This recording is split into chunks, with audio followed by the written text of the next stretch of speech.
പൂജയ്ക്ക് പ്രധാന ഈ വിരൽ എന്തുകൊണ്ടാണ് ഉപയോഗിക്കണമെന്ന് പറയാമോ? ഈ വിരൽ എന്തുകൊണ്ടാണ് നമ്മളുടെ സൽക്കർമ്മങ്ങൾക്ക് മുഴുവൻ ഉപയോഗിക്കുന്നത്? ചന്ദനം തുറന്ന പ്രശ്നങ്ങളുണ്ടെങ്കിൽ എന്തുകൊണ്ടാണെന്ന് പറയാമോ? അതിന് കാരണം പറയാമോ? ആരെയും കൈ വെക്കാമോ? പറയൂ. പ്രാണനായിട്ട് ലിങ്കായിട്ടുള്ളതുകൊണ്ടാണ്. അതിന് പ്രത്യേക കൈ ഇങ്ങനെ പിടിക്കുക, കൈ ഇങ്ങനെ പിടിക്കുക. എല്ലാവരും കൈ ഇങ്ങനെ പിടിച്ച് ചേർത്ത് പിടിച്ച് നേരെ പിടിച്ച് ഇഷ്ടമുള്ള പോലെ പിടിക്കുക. അവനോട് കാണാൻ മാത്രം പിടിക്കുക. ഈ രണ്ട് വിരൽ പിടിക്കുക. സുഖമായിട്ട് നടത്താൻ പറ്റില്ലേ? പറ്റില്ലേ? അടുത്ത രണ്ട് വിരൽ പിടിക്കുക. ഒത്തിരി ബലം പിടിക്കണ്ട. മരിക്കുന്നതിന് 24 മണിക്കൂർ മുമ്പ് മാത്രമേ നമുക്ക് വിരൽ നടത്താൻ പറ്റുള്ളൂ. ദയവായി സത്യയിൽ ബലം പിടിക്കണ്ട. ആംബുലൻസ് വിളിക്കേണ്ടി വരും, അറ്റാക്ക് ഉണ്ടാവും. അപ്പൊ ഒന്ന് അനക്കി നോക്കുക, ഒന്ന് പതുക്കെ ഒന്ന് പ്രസ് ചെയ്ത് നോക്കിക്കഴിഞ്ഞാൽ, അനക്കി നോക്കിക്കഴിഞ്ഞാൽ ഈ നെർവസ് നമ്മുടെ തലച്ചോറിന്റെ 2 സൈഡ് വഴി ഇട, പിങ്കള, സുഷുമ്ന നാഡി, ഇത് ഈ 3 നാഡികളും ഇപ്പോൾ പ്രവർത്തിക്കും. നോക്കിക്കോ.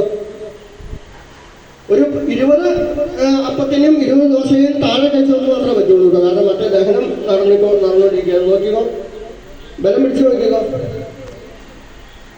പറ്റുമോ? ആർക്കെങ്കിലും പറ്റുന്നവരുണ്ടോ? അനക്കാൻ പറ്റുന്നവരുണ്ടോ? ഒന്ന് പിടിപ്പിക്കാൻ പറ്റുന്നുണ്ടോ? അടുത്ത വരെ നമുക്ക് സുഖമായിട്ട് പറ്റും. അടുത്ത വരലും പറ്റും. അതാണ് ഈ മോതിരവലിന്റെ പ്രത്യേകത. ഇവിടെ പവിത്രം ഇടണം. ഇതുകൊണ്ടാണ് പ്രാണായാമ തുടങ്ങുന്നത്. പൊട്ടു തൊടേണ്ടത് ഇതാണ്.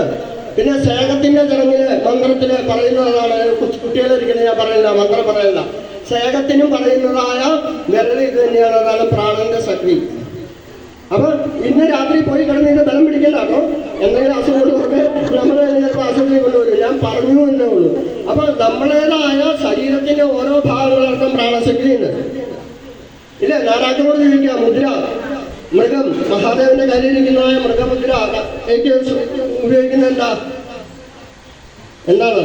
ഈ വിരൽ കുട്ടിയാണ്. അപ്പൊ പ്രാണന്റെ ശക്തി എപ്പോഴും പൊട്ടി തുടങ്ങേണ്ടത് എന്തുകൊണ്ടാണ്?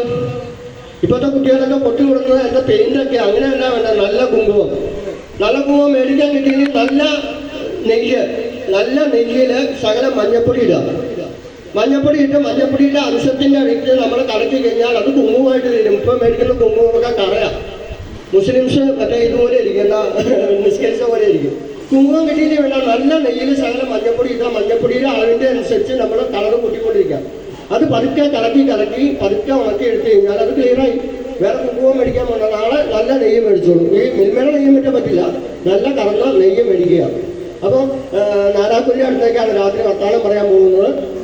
വളരെ സന്തോഷം. 1ാം ക്ലാസ് മുതൽ 9ാം ക്ലാസ് വരെ ഒരേ ബെഞ്ചിലിരുന്ന് പഠിച്ചതായ കളിക്കുട്ടിയായ ജയമോൾക്കും അതുപോലെ തന്നെ എന്നെ അരങ്ങേറ്റത്തിൽ എന്നെ ഒരുമിച്ച് പുന്നേത്തമ്പലത്തിന്റെ അമ്പലത്തിൽ എൻ്റെ കൂടെ ഡാൻസ് കളിച്ചതായ മേനകയായിട്ട്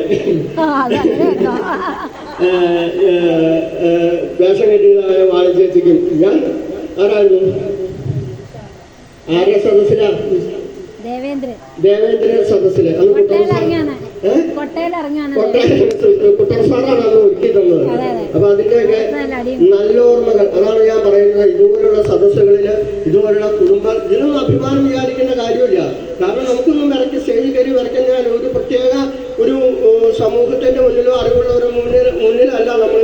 അപ്പോൾ ഇതുപോലുള്ള അവസരങ്ങൾ പരിപൂർണമായിട്ട് മുതലെടുക്കാൻ സാധിക്കട്ടെ എന്ന് ഓർമ്മിപ്പിച്ചുകൊണ്ട് ഇവിടെ ഒരു 7 ദിവസം ഭാഗവതം ഉപാസിക്കാൻ എനിക്കും അമ്മാവനും അവസരം ഒരുക്കി തന്ന ആ ഓർമ്മകളുടെ പ്രത്യേകം സംശയമൊന്നുമില്ല. ആ കൃഷ്ണന്റെ പാദങ്ങളിൽ നമസ്കരിച്ചുകൊണ്ട് ഇനി ഒരു അറിയിപ്പ് ഉണ്ടാവുന്നവരെ അറിയിപ്പ് ഉണ്ടായിരിക്കുന്നതല്ല.